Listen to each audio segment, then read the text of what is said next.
Hello friends, welcome to ಬೆಳಕು TV channel. Friends, ಇವತ್ತಿನ ವಿಡಿಯೋದಲ್ಲಿ ಆನ್ಲೈನಲ್ಲಿ ಪಿ ಎಫ್ ಅನ್ನು ವಿತ್ಡ್ರಾ ಮಾಡೋದಕ್ಕೆ ಅರ್ಜಿಯನ್ನು ಹೇಗೆ ಸಲ್ಲಿಸೋದು ಅಂತ ಅಂದ್ಬಿಟ್ಟು ತಿಳಿಸ್ಕೊಡ್ತಾ ಇದ್ದೀವಿ.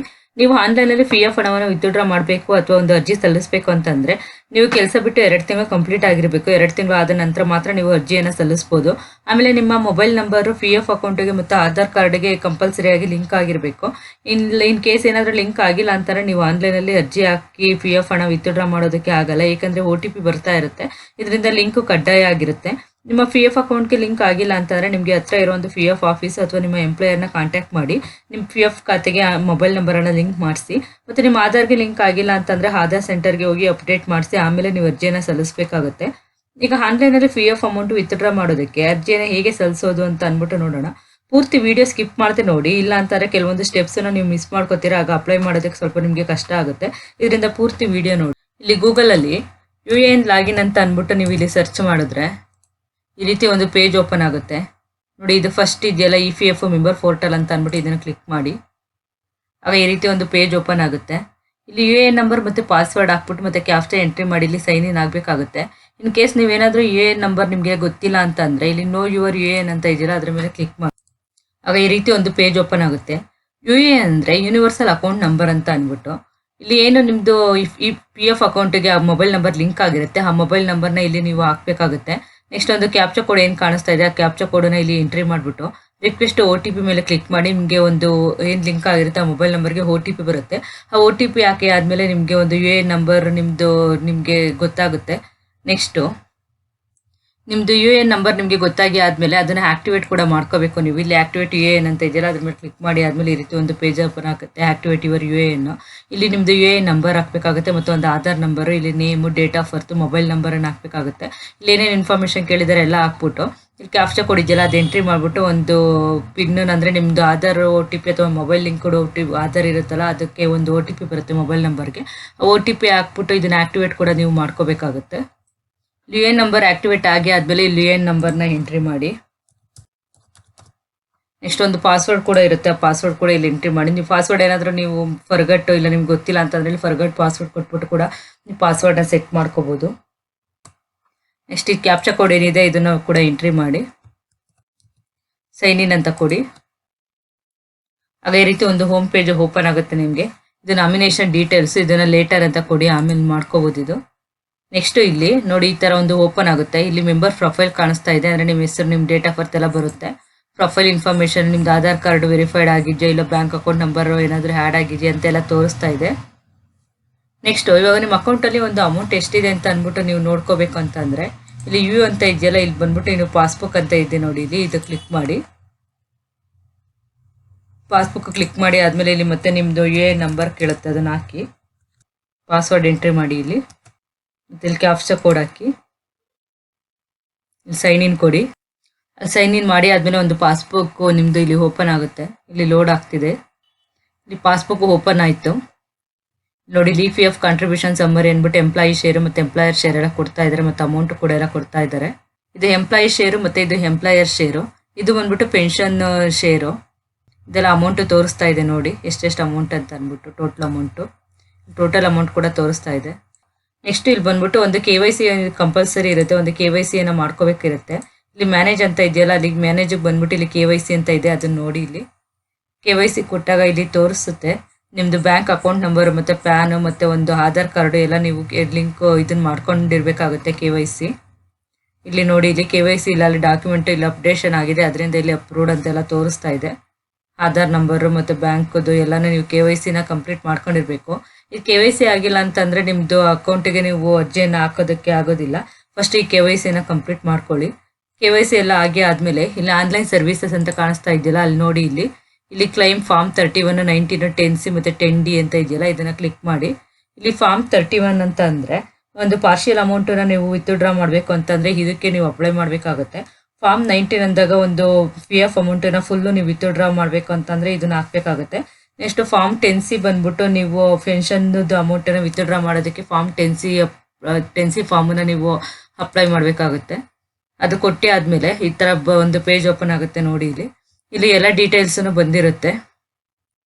ಮತ್ತು ಇಲ್ಲಿ ಒಂದು ಡೇಟ್ ಆಫ್ ಎಕ್ಸಿಟ್ ಕೂಡ ಇಲ್ಲಿ ಎಂಟ್ರಿ ಆಗಿರಬೇಕಾಗುತ್ತೆ. ನೀವು ಡೇಟ್ ಆಫ್ ಎಕ್ಸಿಟ್ ಎಂಟ್ರಿ ಆದಾಗ ಮಾತ್ರ ನೀವು ಅಪ್ಲೈ ಮಾಡೋಕ್ಕೆ ಸಾಧ್ಯ ಆಗುತ್ತೆ. ಅದೇನಾದರೂ ನೀವು ಹೇಗೆ ಚೆಕ್ ಮಾಡಬೇಕು, ಇಲ್ಲ ನೀವು ಅದನ್ನ ಹೇಗೆ ಎಂಟ್ರಿ ಮಾಡಬೇಕು ಅಂತಂದರೆ ಮ್ಯಾನೇಜರೇ ಬಂದ್ಬಿಟ್ಟು ಇಲ್ಲಿ ಮಾರ್ಕ್ ಎಕ್ಸಿಟ್ ಅಂತ ಇದೆಯಲ್ಲ ಇದನ್ನು ಕೊಡಿ. ಇಲ್ಲಿ ನೀವು ಡೇಟ್ ಆಫ್ ಎಕ್ಸಿಟನ್ನು ಎಂಟ್ರಿ ಮಾಡ್ಕೋಬೇಕಾಗುತ್ತೆ.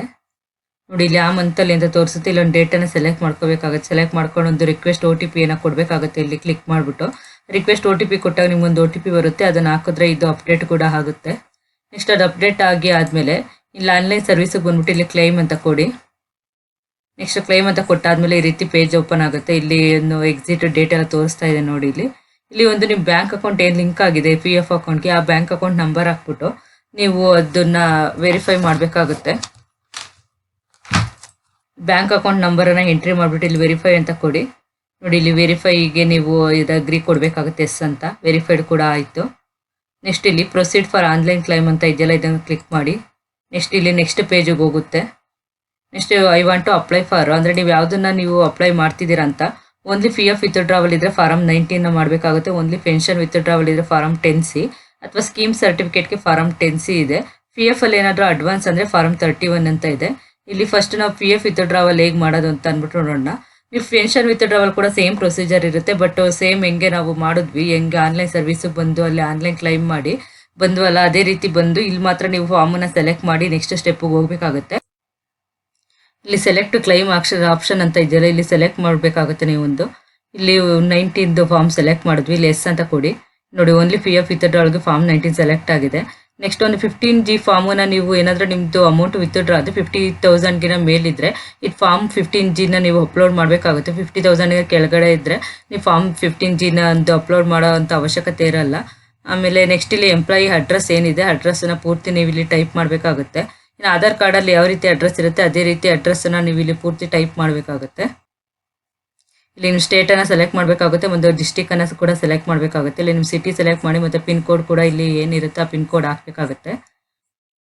ಪಿನ್ ಕೋಡ್ ಹಾಕಿ ಆದಮೇಲೆ ಒಂದು ನಿಮ್ಮದು ಬ್ಯಾಂಕದು ಪಾಸ್ಬುಕ್ ಅಥವಾ ಒಂದು ಕ್ಯಾನ್ಸಲ್ ಚೆಕ್ಕನ್ನು ನೀವು ಒಂದು ಅಪ್ಲೋಡ್ ಮಾಡಬೇಕಾಗುತ್ತೆ. ಆ ಫೈಲ್ ಬಂದ್ಬಿಟ್ಟು ಒಂದು JPG ಅಥವಾ ಒಂದು JPG ಫಾರ್ಮೆಟಲ್ಲಿ ಇರಬೇಕು. ಅದು 100 KB ಇರಬೇಕು ಮಿನಿಮಮ್. ಮ್ಯಾಕ್ಸಿಮಮ್ ಬಂದ್ಬಿಟ್ಟು 500 KB ಇರಬೇಕಾಗುತ್ತೆ. ಇಲ್ಲಿ ಚೂಸ್ ಫೈಲ್ ಅಂತ ಕೊಟ್ಬಿಟ್ಟು ಅದು ಪಾಸ್ಬುಕ್ದು ಒಂದು ಫ್ರಂಟ್ ಪೇಜು ಅಥವಾ ಒಂದು ಕ್ಯಾನ್ಸಲ್ ಚೆಕ್ಕನ್ನು ನೀವು ಇಲ್ಲಿ ಅಪ್ಲೋಡ್ ಮಾಡಬೇಕಾಗುತ್ತೆ.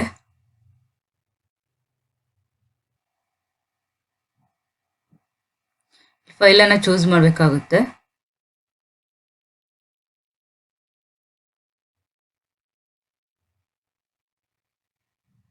ಫೈಲ್ ಚೂಸ್ ಮಾಡಿಬಿಟ್ಟು ಇಲ್ಲಿ ವ್ಯೂ ಕೂಡ ಮಾಡ್ಕೋಬೋದು. ನೀವು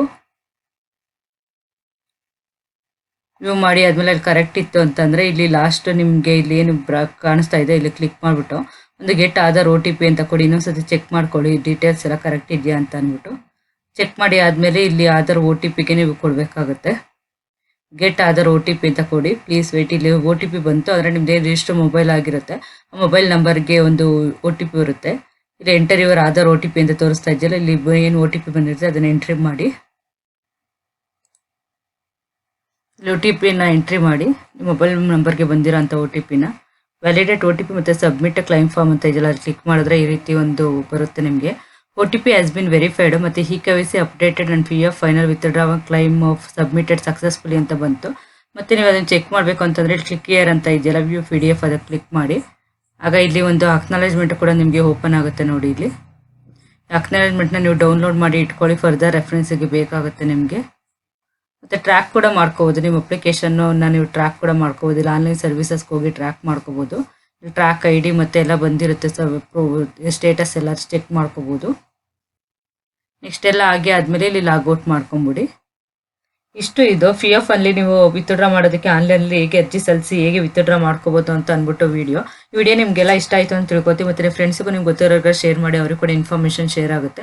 ಮತ್ತು ಈ ವಿಡಿಯೋಗೆ ಲೈಕ್ ಕೂಡ ಕೊಡಿ. ಮತ್ತು ಯಾವುದಾದ್ರೂ ಒಂದು ಡೌಟ್ ಇದ್ದರೆ ನಿಮಗೆ ಒಂದು ಕಮೆಂಟ್ ಬಾಕ್ಸಲ್ಲಿ ಕಮೆಂಟ್ ಕೂಡ ಮಾಡಿ, ನಾವು ಡೌಟನ್ನು ಕ್ಲಾರಿಫೈ ಮಾಡ್ತೀವಿ. ಮೈ ಕ್ಯಾಪಿಟಲ್ ಅಂಡ್ ಟ್ಯಾಕ್ಸ್ ಸೊಲ್ಯೂಷನ್ ಅಂದ್ಬಿಟ್ಟು ಆಡಿಟರ್ ಮತ್ತು ಟ್ಯಾಕ್ಸ್ ಕನ್ಸಲ್ಟೆಂಟ್ ಸರ್ವಿಸಸ್ ಇದೆ. ಏನೆಲ್ಲ ಸರ್ವಿಸಸ್ ಅವೈಲಬಲ್ ಇದೆ ಅಂತ ನೋಡೋದಾದ್ರೆ ಇಲ್ಲಿ ಕಾಂಟ್ಯಾಕ್ಟ್ ನಂಬರು ಮತ್ತು ಅವ್ರದ್ದು ಮೇಲ್ ಅಡ್ರೆಸ್ ಕೂಡ ಹಾಕಿದ್ದೀವಿ ನೋಡಿ. ಇಲ್ಲಿ ಸರ್ವಿಸಸ್ ನೋಡೋದಾದ್ರೆ GST and FSSI registration, GST monthly filing, ITR filing, ಮತ್ತು MSME ಅಥವಾ ಒಂದು ಉದ್ಯಮದ registration, shop and establishment, ESI ಮತ್ತು EPFನ ರಿಜಿಸ್ಟ್ರೇಷನ್ ಮತ್ತು ಮಂತ್ಲಿ ಫೈಲಿಂಗು, ಬ್ರ್ಯಾಂಡ್ ಅಥವಾ ಒಂದು trade mark registration, company registration ಮತ್ತು professional tax registration and filing, loans and other financial services, ಇಷ್ಟು ಸರ್ವಿಸಸ್ ಅವೈಲಬಲ್ ಇದೆ. ನಿಮ್ಗೆ ಯಾವ್ದಾದ್ರು ಸರ್ವಿಸಸ್ ಬೇಕು ಅಂದ್ರೆ ಇಲ್ಲಿ ಫೋನ್ ನಂಬರ್ ಮತ್ತೆ ವಾಟ್ಸ್ಆಪ್ ನಂಬರ್ ಕೂಡ ಹಾಕಿದೀವಿ, ಕಾಂಟ್ಯಾಕ್ಟ್ ನಂಬರ್ ಕೂಡ ಹಾಕಿದೀವಿ, ಮತ್ತೊಂದು ಮೇಲ್ ಅಡ್ರೆಸ್ ಕೂಡ ಹಾಕಿದೀವಿ. ಈ ಅಡ್ರೆಸ್ ಕಾಂಟ್ಯಾಕ್ಟ್ ಮಾಡ್ಬಿಟ್ಟು ನೀವು ಯಾವ್ದು ಸರ್ವಿಸಸ್ ಬೇಕೋ ಆ ಸರ್ವಿಸಸ್ ಅನ್ನ ಪಡ್ಕೋಬಹುದು.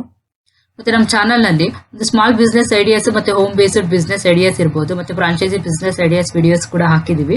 ಆ ವಿಡಿಯೋಸ್ ಕೂಡ ನೋಡಿ. ಯಾರೆಲ್ಲ ಒಂದು ಕಡಿಮೆ ಬಂಡವಾಳದಲ್ಲಿ ಬಿಸ್ನೆಸ್ ನ ಸ್ಟಾರ್ಟ್ ಮಾಡಬೇಕು ಮತ್ತೆ ಮನೆಯಲ್ಲಿ ಬಿಸ್ನೆಸ್ ಸ್ಟಾರ್ಟ್ ಮಾಡಬೇಕು ಅಂತ ಪ್ಲಾನ್ ಮಾಡ್ತಾ ಇದ್ದೀರಾ, ಅವ್ರಿಗೆಲ್ಲ ಒಂದು ಶೂಟ್ ಆಗೋ ಅಂತ ಬಿಸ್ನೆಸ್ ಅವು. ಮತ್ತೆ ನಿಮ್ಮ ಫ್ರೆಂಡ್ಸಿಗೂ ನಿಮ್ಗೆ ಗೊತ್ತಿರೋರು ಕೂಡ ಆ ಬಿಸ್ನೆಸ್ ಎಲ್ಲ ಶೇರ್ ಮಾಡಿ, ಅವರು ಕೂಡ ಒಂದು ಹೆಲ್ಪ್ ಆಗುತ್ತೆ. ನಮ್ದು ಯಾವುದೇ ಒಂದು ವಿಡಿಯೋ ಬಗ್ಗೆ ನಿಮ್ಗೆ ಏನಾದ್ರು ಡೌಟ್ ಇತ್ತು ಅಂತಂದ್ರೆ ಕಮೆಂಟ್ ಬಾಕ್ಸ್ ಅಲ್ಲಿ ಕಮೆಂಟ್ ಮಾಡಿ, ಇಲ್ಲ ಕಮೆಂಟ್ ಬಾಕ್ಸ್ ಅಲ್ಲಿ ಒಂದು ಆಯ್ ಅಂತ ಹಾಕ್ಬಿಟ್ಟು ನಿಮ್ದು ಫೋನ್ ನಂಬರ್ ಕೂಡ ಹಾಕಿದ್ರೆ ನಾವು ಕಾಂಟ್ಯಾಕ್ಟ್ ಮಾಡ್ತೀವಿ. ಕೆಲವು ಟೈಮ್ ನಾವು ಬಿಸಿ ಇರ್ತೀವಿ, ನೀವು ಫೋನ್ ಮಾಡಿದ್ರೆ ರಿಸೀವ್ ಮಾಡಕ್ ಆಗಿರಲ್ಲ. ಅದರಿಂದ ನಿಮ್ಗೆ ಯಾವ ವಿಡಿಯೋದಲ್ಲಿ ಏನ್ ಡೌಟ್ ಇರುತ್ತೋ ಆ ವಿಡಿಯೋಗೆ ಒಂದು ಕಮೆಂಟ್ ಬಾಕ್ಸ್ ಅಲ್ಲಿ ಒಂದು ಕಮೆಂಟ್ ಕೂಡ ಮಾಡ್ಬಿಟ್ರೆ ನಾವು ನಿಮ್ನ ಆರಾಮಾಗಿ ಕಾಂಟ್ಯಾಕ್ಟ್ ಅನ್ನ ಮಾಡ್ಕೋಬಹುದು. ಮತ್ತೆ ನಮ್ಮ ಚಾನಲ್ ನಲ್ಲಿ ಒಂದು ಸ್ಮಾಲ್ ಬಿಸ್ನೆಸ್ ವಿಡಿಯೋಸ್ ಮತ್ತೆ ಹೋಮ್ ಬೇಸ್ಡ್ ಬಿಸ್ನೆಸ್ ವಿಡಿಯೋಸ್ ಎಲ್ಲ ಹಾಕಿದೀವಿ. ಮತ್ತೆ ಫ್ರಾಂಚೈಸಿ ಬಿಸ್ನೆಸ್ ಕೂಡ ಹಾಕಿದೀವಿ. ಅವೆಲ್ಲ ಬಿಸ್ನೆಸ್ ನಿಮ್ಗೆ ಅಪ್ಡೇಷನ್ ಬೇಕು, ಇಲ್ಲ ಅವೆಲ್ಲ ಬಿಸ್ನೆಸ್ ನಿಮ್ಗೆ ಬೇಕು ಅಂದ್ರೆ ನಮ್ಮ ಚಾನಲ್ಗೆ ನಿಮ್ಗೆ ಸಬ್ಸ್ಕ್ರೈಬ್ ಆಗಿಲ್ಲ ಅಂದ್ರೆ ಸಬ್ಸ್ಕ್ರೈಬ್ ಮಾಡ್ಕೊಳ್ಳಿ. ಅವಾಗ ನಿಮ್ಗೆ ನೋಟಿಫಿಕೇಶನ್ ಎಲ್ಲ ಬಂದಿರುತ್ತೆ, ನಮ್ಮ ಚಾನಲ್ಗೆ ಹೋಗಿ ನೋಡ್ಬೋದು. ಮತ್ತೆ ಹೊಸ ವಿಡಿಯೋಸ್ ಯಾವುದೇ ಒಂದು ನಾವು ಹಾಕಿದ್ದು ನಿಮ್ಗೆ ಬೇಗ ತಲುಪಬೇಕು ಅಂತಂದ್ರೆ ಕೂಡ ನೀವು ಸಬ್ಸ್ಕ್ರೈಬ್ ಮಾಡ್ಕೊಂಡು ಪಕ್ಕದಲ್ಲಿರೋ ಬೆಲ್ ಐಕನ್ ಪ್ರೆಸ್ ಮಾಡಿದ್ರೆ ನಾವು ಮಾಡೋ ವಿಡಿಯೋ ಫಸ್ಟ್ ಬಂದು ನಿಮ್ಗೆ ನೋಟಿಫಿಕೇಶನ್ ತಲುಪುತ್ತೆ. ಅವಾಗ ಈಸಿಯಾಗಿ ನೀವು ವಿಡಿಯೋಸ್ ಅನ್ನ ನೋಡ್ಕೋಬಹುದು. Thank you for watching.